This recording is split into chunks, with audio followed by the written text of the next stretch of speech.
guys. Happy Friday.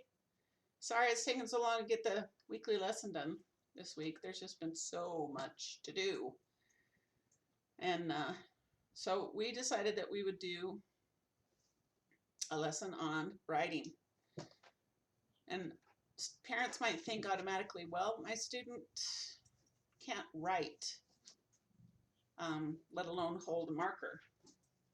Okay, so what we're going to do is demonstrate how to help them make marks on a paper and then show them that the marks on the paper represent their name.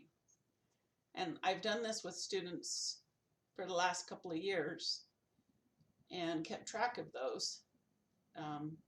And they seem to know that what they're making when they make marks on the paper, we help them hold the pen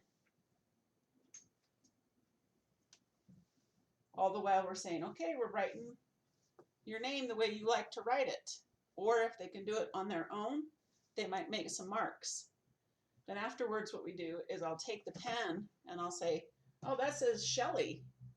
Well, that's how you write Shelley, so I'm going to write Shelley and I'll show you how I write it.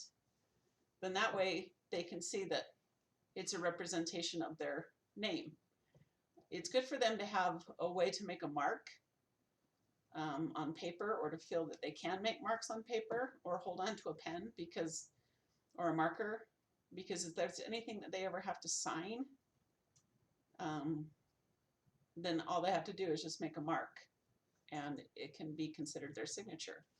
Plus it gives them a chance to broaden their reasoning skills. We're giving them functional communication skills training, where they're learning to communicate through different ways. We call it alternative pencil. We use communication devices and other things that they can use to communicate, but we also want them to be able to write marks on a paper when needed so that they can develop that skill also for communication. So we'll demonstrate how to do that now. So Shelley, we're gonna have you write your name on the paper. Okay, so uncap it. Now she's gonna put her hand out, but she's not gonna be able to hold it. So what I'm gonna do is just put my hand gently around hers, and then she might start making marks and I just help her hold the pen. Just make marks. Okay, very good. So that's how you write Shelley. And that means you. And I'll show you how I write Shelley. S H E L L Y. See, and this is what it looks like. And parents, you want to spell in capital letters because that's what our students can see best. All right, let's try another example on the other side. So let's say Shelley is very tactily defensive and doesn't like to hold on to a pen. Okay, so I take her hand, put your hand wide open.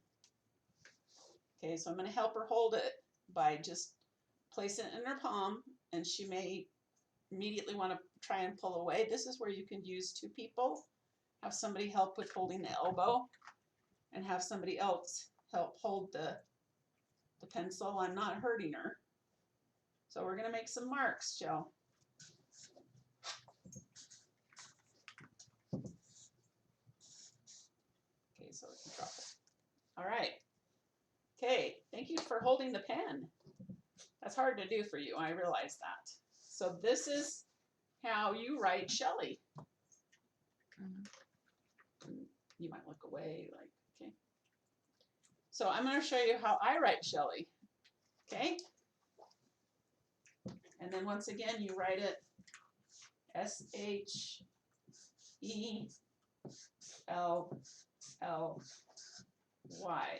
Okay? So this means Shelley, and this means Shelley. That's you. So parents, when you do that with your child, It might be frustrating at first because some of our students really do not like to have their hands touched and might pull away. But if you try counting to 3, say, we're going to count to 3 and then we're going to make some marks on a paper. They might be able to do it that way because it'll cue them. Remember also, when you give them a direction, don't give them the direction immediately right after that again. Give them like 10 to 15 seconds to process what you're asking them to do. For our students, it might take a little bit for them to understand and get those neurotransmitters to work in their heads to process exactly what you're going to do with them. And don't just grab them, because they might hate that. Sometimes touching hurts. Like somebody with autism, it might physically hurt them if I just barely touch them. And you know your students best. So good luck on this and look for the lesson plan. Okay? Have a good Friday. Have a good weekend. Next week we're going to be painting pretty flowers, trees, things like that.